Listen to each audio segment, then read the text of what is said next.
Hello everyone. ఈరోజైతే మీకు ఒక మంచి సింపుల్ అండ్ టేస్టీ రెసిపీ అయితే చూపించేస్తాను. ఇంట్లో గోంగూర ఉంటే చాలు, ఎప్పుడు గోంగూర పచ్చడి, గోంగూర పప్పు అలా కాకుండా ఒకసారి ఇలా పులావ్ ట్రై చేయండి. ఇంటిల్లిపాదికి నచ్చేస్తుందనమాట. బిర్యానీ కంటే కూడా చాలా బాగుంటుంది టేస్ట్. సో నేను ఇక్కడైతే ఒక గ్లాస్ రైస్ కడిగి పక్కన పెట్టుకున్నాను అనమాట. ఎక్కువసేపు నానాల్సిన అవసరం లేదు. జస్ట్ కడిగి పక్కన పెట్టుకుంటే ప్రాసెస్ అయిపోయేలోపు ఆ బియ్యం కూడా నానిపోతాయి అనమాట. ఇంకా అలాగే ఒక కట్ట గోంగూర కూడా కడిగి పక్కన పెట్టేసుకున్నాను. ఇప్పుడైతే ప్రెషర్ కుక్కర్లో నూనె, నెయ్యి 2 కలిపి తీసుకున్నాను. ఇంకా ఆయిల్ హీట్ అయిన తర్వాత బిర్యానీ స్పైసెస్ ఉంటాయి కదా, అవన్నీ యాడ్ చేసుకోండి. దానిలోకి పచ్చిమిర్చి, ఉల్లిపాయలు కూడా యాడ్ చేసుకుంటున్నాను. పచ్చిమిర్చి అయితే నేను ఇట్లా పొడుగ్గా చీలికల్లాగా చేసుకొని వేసుకుంటున్నాను అనమాట.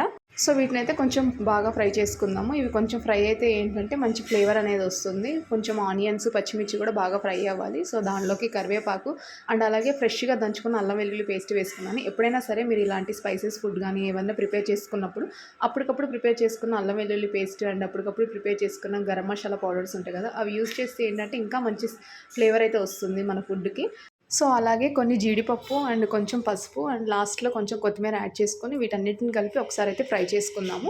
సో ఇవంతా ఫ్రై అయిన తర్వాత మనం ఆల్రెడీ కడిగి పక్కన పెట్టుకున్నాం కదా గోంగూర, అది కూడా యాడ్ చేసుకుంటున్నాను అనమాట ఇక్కడ నేను. సో మీకు ఇలా ఆకులు ఆకులుగా గోంగూరగా అలా తినడం ఇష్టం లేకపోతే మీరు గోంగూరని ఫస్ట్ ఒకసారి వాటర్‌లో మగ్గించుకొని దాన్ని మిక్సీ పట్టుకొని ప్యూరీలాగా ప్రిపేర్ చేసుకొని ఆ ప్యూరీని కూడా ఇక్కడ యాడ్ చేసుకోవచ్చనమాట.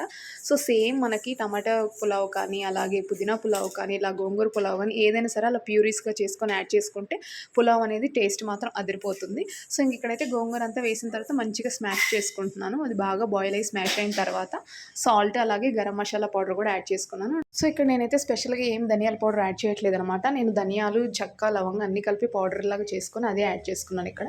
సో ఇంక ఇవన్నీ కొంచెం మగ్గిన తర్వాత మనం ఆల్రెడీ నానబెట్టుకున్న బియ్యం ఉంటాయి కదా, ఆ బియ్యం కూడా ఇక్కడ యాడ్ చేసుకుంటున్నాను. యాడ్ చేసుకొని మొత్తం గోంగూరలో మొత్తం కలిసిందాక కలుపుకోవాలి. సో ఒకసారి మొత్తం కలిసేలాగా తిప్పుకున్న తర్వాత వాటర్ అయితే యాడ్ చేసుకుంటున్నాను. ఒక గ్లాస్ రైస్‌కి నేనైతే 2 గ్లాసెస్ ఆఫ్ వాటర్ అయితే యాడ్ చేసుకుంటున్నాను. కొంతమంది అయితే పులావ్ మరీ మెత్తగా ఉంటుందనేసి 1 గ్లాస్ రైస్‌కి 1 ½ గ్లాస్ అలా యాడ్ చేసుకుంటూ ఉంటారు. నాకైతే 2 గ్లాస్ వాటర్ యాడ్ చేసుకొని ఒక 3 విజిల్స్ పెట్టుకుంటే పర్ఫెక్ట్ కుకింగ్ అనిపించిద్దనమాట.